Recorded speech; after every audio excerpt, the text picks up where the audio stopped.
academic activities in our institution until the government secures the release of our schoolmates. Well, those were the words of students of the Institute of Construction Technology in Uromi, Edo State, protesting over the kidnap of their schoolmate last week. Our correspondent Paul Ezenwa reports. Motors plying the Uromi-Auchi-Abuja routes were stranded for several hours as students of the National Institute of Construction Technology blocked the highway to protest the kidnap of their schoolmates and staff of the institution. The protesting students, carrying placards with different inscriptions and chanting songs of displeasure over worsening insecurity in the country. They expressed fears over the safety of their friends who are still in the hands of their abductors and appealed to security agencies to quickly secure their release, just as they threatened to boycott all exams.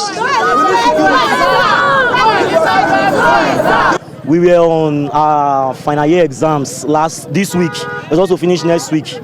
But during the exam process, a student and a staff was kidnapped by Fulani headsmen. And it was a very painful situation whereby some students were seeing what was happening and there was nothing we could do. We appeal to the federal government to do something good about security, not only in Edo State, but in other states in Nigeria. We call for security. There is insecurity. And ever since our one student and a female staff was kidnapped, they've said nothing about the case. They are quiet about the case. Some members of the management team of the institution assured the students of collaborative efforts they are making with both government and security agencies for the release of the victim while appealing for calm. The institute currently is on top of the game to ensure that they are safely rescued from the hands of their abductors.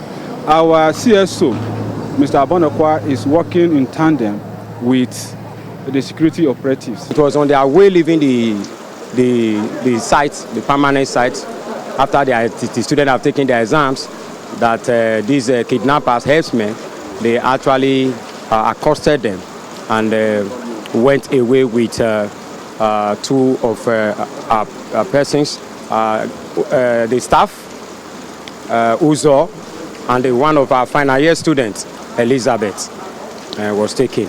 I think the case was immediately reported to the police. Then the vigilante, I think they have been on top there trying to curb the forest. With this new trend of students of institutions as prime target for kidnappers, the need to come up with a new strategy to combat the menace is high. Paul Ezenwa, TVC News, Uromi.